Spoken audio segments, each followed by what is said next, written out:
La idea de esta presentación es transmitir a los estudiantes la importancia de los conocimientos de matemática para la evolución de los distintos ámbitos de la arquitectura. Vamos a ver algunos problemas planteados en arquitectura que se resuelven con fórmulas matemáticas. Primero, veremos el problema de las columnas de gran esbeltez sometidas a cargas excéntricas. A lo largo de los siglos ha sido una constante aspiración construir columnas esbeltas de gran altura. Quizás se puede atribuir a Euler el primer tratamiento matemático cuantitativo del pandeo y estudio de la carga crítica de una columna sometida a un peso en su extremo. Euler obtuvo su famosa fórmula, la Euler-Maclaurin fórmula, que arroja el máximo valor del peso que puede sustentar una columna sin romperse. Desempeña un papel crucial en la comprensión de la estabilidad estructural y proporciona un límite de carga superior para garantizar la seguridad de estructuras y columnas esbeltas. Veamos entonces el caso de compresión de una barra por la acción de una fuerza longitudinal N aplicada con excentricidad E en el plano principal de la barra. Cuando la longitud de la pieza cargada es muy grande comparada con las dimensiones de la sección recta, la flecha delta no puede despreciarse al lado de la excentricidad. Y tenemos entonces que la ecuación diferencial de la elástica sería diferencial segunda de y respecto de x cuadrado más m de x al cuadrado por y igual a m de x al cuadrado por delta más épsilon, donde m de x va a ser la raíz cuadrada del cociente de n, la fuerza que se aplica, partido por e, módulo de Young, e y de x, momento de inercia. Hay que tener en cuenta que el módulo de Young es constante para cada material. Bien, pues esta es la ecuación del pandeo, que es una ecuación diferencial lineal de segundo orden. ¿Cómo se resuelve esta ecuación? Pues en el caso que de x sea constante, entonces m es constante. La ecuación lineal de segundo orden que tenemos es entonces una ecuación diferencial con coeficientes constantes. Su solución general sería la suma de la solución general de la homogénea, c sub 1 coseno de mx más c sub 2 seno de mx, más la solución particular de la completa, que es delta más e. Pero ¿qué pasa si y de x no es constante? Entonces, m de x no es constante y hay que utilizar diferencias finitas. Tendremos el sistema de ecuaciones cuya ecuación para el caso y sería 1 partido por h cuadrado y su j más m sub i al cuadrado menos 2 partido por h cuadrado multiplicado por i sub i más 1 partido por h cuadrado por i sub k, que será igual a m sub i al cuadrado por i sub n más e, donde k es igual a i menos 1 y j es igual a i más 1. El siguiente caso que veremos es el del cálculo de la carga de borde de una lámina sobre apoyos aislados. Lo primero que tenemos que preguntarnos es ¿qué es una lámina? Pues bien, los elementos estructurales que encierran un volumen no pueden presentarse esquemáticamente por una línea, sino que tienen que presentarse por una superficie plana o curva. En el caso de que la superficie sea una superficie curva, tenemos una lámina. Entonces, la lámina puede considerarse como la forma material tomada por la envoltura de un volumen limitado por una superficie curva. En las láminas el espesor tiene que ser muy pequeño comparado con el área y la curvatura, y en esta clasificación de láminas se pueden encontrar las láminas de hormigón o de acero. Un caso de lámina de estas condiciones es el pabellón de Nervi. Bien, pues en la solución del problema de una lámina sustentada sobre apoyos aislados aparece una carga de borde discontinua. Supongamos que tenemos una lámina semiesférica que está apoyada sobre 4 elementos que están igualmente espaciados y que tienen de ancho 2 alfa. Se nos presenta entonces esta distribución de las cargas. 2 alfa es la amplitud del apoyo, pero como la longitud de la circunferencia es 2pi, al tener 4 apoyos, la distancia entre los centros será 2pi partido por 4, es decir, pi partido por 2. ¿Pero qué pasa si lo que tenemos son m elementos de apoyo? Bueno, pues en este caso la distribución de las cargas de borde es como vemos en la figura. Aquí, al ser m apoyos, la longitud de los intervalos será de 2pi partido por m. Esto es lo que va a haber entre los centros de los diferentes apoyos. Y W es la carga sobre el borde libre. Y W por pi partido por m alfa menos 1 es la reacción. Pues bien, la distribución de la carga de borde sobre el borde libre y la reacción correspondiente son funciones simétricas. Se representan por una serie de Fourier, pero como son funciones simétricas, la serie de Fourier desaparece el elemento b sub n, que es igual a 0, y tendremos que f de z va a ser igual a sub 0 partido por 2, más suma desde n igual a 1 hasta infinito de a sub n coseno de nz. Esto en el intervalo menos pi, pi, y a sub n, también por ser una función par, será a sub n igual a 2 partido por pi integral entre 0 y pi de f de z coseno de nz diferencial de z. El caso siguiente que vamos a ver es la estimación del crecimiento de las poblaciones. Para la redacción de proyectos de abastecimiento y saneamiento de poblaciones es necesario conocer cómo crecen las poblaciones hacia el futuro. Existen variedad de modelos matemáticos. Vamos a hablar solamente de dos, el modelo aritmético y el modelo logarítmico. El modelo aritmético supone que el crecimiento de la población es constante independientemente de su tamaño, mientras que el modelo logarítmico lo que supone es que el crecimiento de la población crece proporcionalmente al tamaño de la misma. Veamos el modelo aritmético. El modelo aritmético o de crecimiento lineal consiste, como hemos dicho, en considerar que la población aumenta de forma constante independientemente de su tamaño. Entonces, si P es la población, T el tiempo y K la constante, la ecuación diferencial que nos aparece es diferencial de P respecto de T igual a K. Esta es una ecuación diferencial de primer orden de variables separadas. E integrando obtendríamos P sub 2 menos P sub 1 igual a K por T sub 2 menos T sub 1. Entonces, despejando K, nos queda el cociente de P sub 2 menos P sub 1 partido por T sub 2 menos T sub 1. Bien, pues si queremos estimar la población P para un tiempo futuro T a partir de la población P sub 2 en el tiempo T sub 2, sustituimos en la expresión que teníamos P igual a P sub 2 más la constante K, que es P sub 2 menos P sub 1 partido por T sub 2 menos T sub 1 por T menos T sub 2. Veamos qué pasa en el modelo logarítmico. En este modelo consideramos que la población aumenta proporcionalmente a su tamaño. Por tanto, la diferencial de P respecto de T será igual a K por P. Despejando las variables tendremos que diferencial de P partido por P es igual a K diferencial de T, que también es una ecuación de primer orden en variables separadas. Integrando nos quedaría neperiano de P sub 2 menos neperiano de P sub 1 igual a K por T sub 2 menos T sub 1. Y despejando K nos queda el cociente neperiano de P sub 2 menos neperiano de P sub 1 partido por T sub 2 menos T sub 1. Pues bien, aplicándolo ahora para la población P en un tiempo T a partir de la P sub 2 en un tiempo T sub 2, nosotros tendremos neperiano de P menos neperiano de P sub 2 igual a la constante que acabamos de obtener por T menos T sub 2.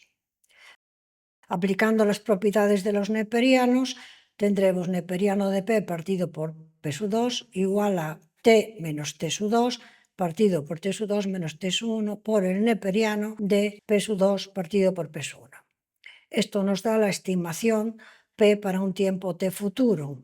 P igual a P sub 2 por P sub 2 partido por P sub 1 elevado a T menos T sub 2 partido por T sub 2 menos T sub 1. Hay que tener en cuenta que esta fórmula se va considerando en pequeños intervalos de tiempo a fin de poder comprobar la tendencia del ritmo de crecimiento. Bien, pasamos a otro tema. Influencia del índice de curvatura de Gauss en el comportamiento de las láminas. Pues bien, siempre que se quiera diseñar una lámina hay que tener en cuenta el índice de curvatura. El signo del índice de curvatura de Gauss permite clasificar los puntos de la superficie y, como consecuencia, las láminas. Clasificación de los puntos de la superficie. Si el índice de curvatura es mayor que 0, tenemos un punto elíptico. En este caso, toda la superficie está del mismo lado del plano tangente. Las dos curvaturas principales son del mismo signo. Si K sub G es igual a 0, tenemos un punto parabólico. En este caso, en el entorno del punto, la superficie está toda del mismo lado del plano tangente, excepto en una dirección que coincide con ese plano. Al menos una de las curvaturas es 0. Si K sub G es menor que 0, entonces lo que tenemos es un punto hiperbólico. En este caso, en un entorno del punto, la superficie está de una parte del plano tangente y la otra parte al otro lado del plano tangente. Evidentemente, las curvaturas principales son de distinto signo. Bien, pues vamos a ver ahora la clasificación de las láminas. Pueden ser de doble curvatura o de curvatura única. En el caso de doble curvatura tenemos las de curvatura negativa y las de curvatura positiva. La curvatura negativa. En este caso tenemos el hiperboloide de revolución, el paraboloide hiperbólico y el conoide. La geometría de las láminas de curvatura negativa hace que éstas estén sujetas a grandes desplazamientos. Deformaciones muy pequeñas en el plano medio dan lugar a grandes flechas transversales y surgen deformaciones inextensibles. Pero estas láminas permiten salvar espacios muy grandes. Doble curvatura con curvatura positiva, láminas esféricas, parabólicas y elípticas. Permiten salvar espacios muy grandes, pero en el encofrado debe hacerse con tablones o paneles a medida.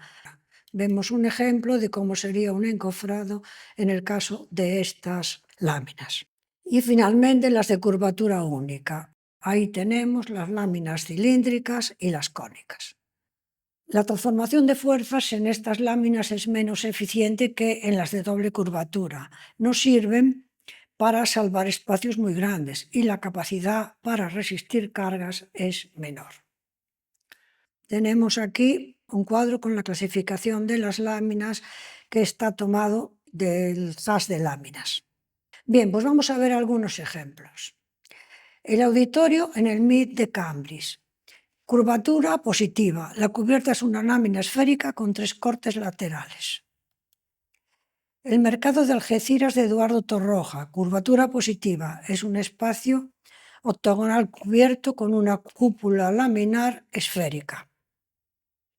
Una cúpula persa con K mayor que 0 es una lámina de revolución apuntada. En su extremo tiene que tener un peso para equilibrar la discontinuidad de esfuerzos. Con K igual a 0, el frontón de Recoletos de Eduardo Torroja. La solución consistió en 2 bóvedas de cañón cuya sección está formada por 2 arcos circulares. Otro caso con K igual a 0 es el Teatro de la Ópera de Lyon, la reconstrucción de Jean Nouvel. En esta obra el cambio más importante se hizo en la azotea. Se sustituyó el antiguo techo por otro con un diseño ultramoderno de semicírculos. Y otro caso es el Centro Cultural Fabi-Calacross. Caso K menor que 0. Las torres de refrigeración de Dicot en el Reino Unido. Láminas en forma de hiperboloide de revolución. Otro caso con lámina en hiperboloide de revoluciones, esta torre hiperboloide que se eleva a 35 metros, que está en la Catedral del Sagrado Corazón de Argel. Y con figura de paraboloides hiperbólicos tenemos el restaurante Los Manantiales, de Félix Candela. Es un edificio de planta octogonal cuya cubierta está formada por la intersección de 4 paraboloides hiperbólicos. Otro edificio de Félix Candela es la Capilla de Palmira de Cuernavaca, con camen orquecero. Es un paraboloide hiperbólico cortado por varios planos, que le da la forma de silla de montar. Aquí tenemos cómo, al ser una superficie reglada, se pudieron utilizar las líneas rectas para formar el encofrado y el armado. Este es una maqueta de una superficie reglada donde se observan los nervios en las dos direcciones de las rectas generatrices. Finalmente, pone ejemplos de que Félix Candela utilizó todo tipo de superficies, las de curvatura nula, curvatura positiva y curvatura negativa. Bueno, pasamos a otro tema, la catenaria. La problemática de la catenaria se planteó en el siglo XVII y consistía en determinar la forma que adoptaba una cadena, cuerda o cable sin rigidez flexional suspendida de sus dos extremos y sometida a un campo gravitatorio uniforme. La prueba de que la resolución no era muy fácil es que un científico como Galileo erró en su solución y publicó que la cadena asumiría la forma de una parábola.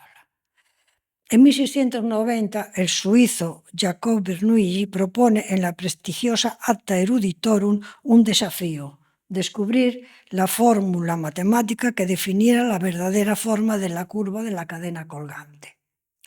La ecuación fue obtenida como respuesta a este desafío por Leibniz, Huygens y Johann Bernoulli en 1691. Bien, pues la ecuación diferencial de la catenaria es diferencial segunda de y respecto de x cuadrado igual a w sub 0 partido por t sub 0. W sub 0 es el peso por unidad de longitud que se supone constante y t sub 0 es la componente horizontal de la tensión que se supone también constante. Este cociente está multiplicado por la raíz cuadrada de 1 más diferencial de y respecto de x al cuadrado. Es una ecuación diferencial de segundo orden en la que faltan la x y la y. La hemos resuelto utilizando el método de que falta la x y nos da la siguiente solución general: y de x igual a t sub 0 partido por w sub 0, coseno hiperbólico de w sub 0 partido por t sub 0x más t sub 1 y la segunda constante de integración más t sub 2. Si expresamos el coseno hiperbólico en su forma exponencial, nos quedaría la ecuación un medio de t sub 0 partido por w sub 0 que multiplica a e elevado a w sub 0 partido por t sub 0x más t sub 1 más e elevado a menos w sub 0 partido por t sub 0x más t sub 1 más la segunda constante de integración c sub 2. La catenaria se convierte en una herramienta de gran utilidad para resolver el problema de los cables principales de los puentes colgantes. Cuando se está construyendo la estructura de un puente y los cables principales están sujetos a las torres, la curva es una catenaria. Ahora bien, cuando los cables se sujetan a un tablero con péndulas, deja de ser una catenaria para transformarse en una parábola, que es también otra curva matemática, pero que en este momento la que nos interesa es la catenaria. La catenaria permite distribuir de manera uniforme las fuerzas y cargas, contribuyendo a la resistencia y estabilidad estructural. La catenaria, como curva sometida solo a su peso por unidad de longitud, representa el perfil de un puente de suspensión simple o el cable de un puente colgante de plataforma suspendida cuando la masa de la plataforma y de sus tirantes es insignificante en comparación con la del cable. Ejemplos de puentes colgantes con catenaria. El puente colgante de Capilano, situado en el distrito de Vancouver, en el norte de Canadá. Es un puente de una longitud de 140 metros y está suspendido a 70 metros por encima del río Capilano. Otro puente es el puente en la garganta de Hokitika, en la costa oeste de Nueva Zelanda. Otro interesante es el puente 516 Aroka. En estos momentos es el puente peatonal más largo del mundo, con 516 metros y situado en Arouca, de ahí le viene el nombre. También se utiliza la catenaria para cubiertas colgantes. Un ejemplo es el pabellón de Lisboa en la Expo 1998 de Álvaro Siza. Está formado por un arco de catenaria de cables de acero, utilizando la misma tecnología que un puente colgante. También tenemos la terminal del Aeropuerto Internacional de Dales, de Eero Saarinen. El techo aparece suspendido formando una catenaria de tal manera que proporciona una amplia área cerrada sin ninguna columna. Y otro caso es el Estadio Municipal de Braga de Souto de Moura. Es una cubierta formada por dos láminas de forma cilíndrica que están unidos por cables en forma de catenaria. Bien, del diseño de arcos. Al ser la curva que se comba sobre su propio peso, la catenaria tiene la característica de ser el lugar geométrico de los puntos donde las tensiones horizontales del cable se compensan. Por ello, carece de tensiones laterales, por lo que el cable permanece inmóvil sin desplazarse hacia los lados. Las fuerzas que actúan son una fuerza vertical, la fuerza de la gravedad, y una fuerza de tensión tangente al cable de cada punto, que es el que la mantiene estirada. La estructura que en la arquitectura aprovecha las ventajas mecánicas de la catenaria recibe el nombre de arco catenario y se trata de un arco que adquiere la forma de una catenaria invertida. Todas las características matemáticas de la catenaria se conservan cuando su gráfica se invierte. Por eso carece de tensiones laterales, por lo que el cable permanece inmóvil sin desplazarse hacia los lados. El arco catenario es la forma ideal para el arco que se soporta a sí mismo. Al igual que en las catenarias, la tensión que padece cada punto del arco se reparte entre una componente vertical y una componente de presión que se transmite a través del propio arco hacia los cimientos. Es esta propiedad la que hace que los arcos catenarios no necesiten apoyos laterales para sustentarse. Además, para arcos catenarios de igual longitud, cuanto mayor es la altura, más pequeño es el empuje horizontal en los puntos de arranque, con lo cual pueden obtenerse grandes alturas con mínimos empujes laterales. Del arco catenario derivan los arcos funiculares, que tienen también óptimas características constructivas. La idea de Hooke de entender el comportamiento de los arcos por analogía con el comportamiento de los cables colgantes es una de las más geniales de la historia de la arquitectura. Del mismo modo que cuelga el hilo flexible, así, pero invertido, se sostendrá el arco rígido. Vamos a ver algunos ejemplos de arcos de catenaria. Vemos aquí el arco de Ctesifonte en un grabado del siglo XVIII y lo vemos en la actualidad. El arco de catenaria se conserva completamente. También aparece esta curva en los puentes de tipo arco con tablero superior, como el puente de Gudián en Galicia. Otro arco, que además es probablemente la obra arquitectónica con forma de arco catenario más famosa del siglo XX, es de San Luis, Missouri, de Eero Saarinen. Pues bien, uno de los grandes arquitectos de todos los tiempos, Antonio Gaudí, usó la catenaria en sus obras. Veamos alguno de estos ejemplos. El Colegio de las Teresianas, arcos catenarios de mampostería. Otro ejemplo son los arcos catenarios en los desvanes de la Casa Bayó. Y un tercer ejemplo es la cripta de la colonia Güell con sus arcos catenarios. Pues bien, Gaudí llega a manifestar: la catenaria da elegancia y espiritualidad al arco, elegancia y espiritualidad a la construcción entera. evita contrafuertes, el edificio pesa menos, gana una gracia vaporosa y se aguanta sin raros accesorios ortopédicos. Nada más.